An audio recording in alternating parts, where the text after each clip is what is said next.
శబరిమలకు వచ్చే అయ్యప్ప భక్తులకు ట్రావెంకోర్ దేవస్వం బోర్డు కీలక సూచనలు చేసింది. కర్పూరం, అగరబత్తీలు పూజా సామగ్రి అయినప్పటికీ వీటి కారణంగా అగ్ని ప్రమాదాలు జరిగే అవకాశాలున్నాయని ట్రావెంకోర్ దేవస్వం బోర్డు భావిస్తుంది.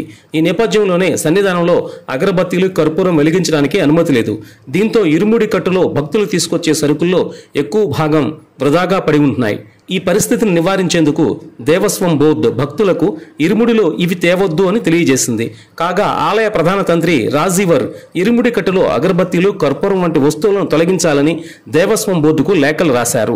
ఈ నేపథ్యంలోనే ఆలయ బోర్డు తాజాగా ఈ నిర్ణయం తీసుకుంది. పూర్వం భక్తులు కాలినడకన వచ్చినప్పుడు అన్నం, కొబ్బరికాయలను వారి వెంట తెచ్చుకునేవారు.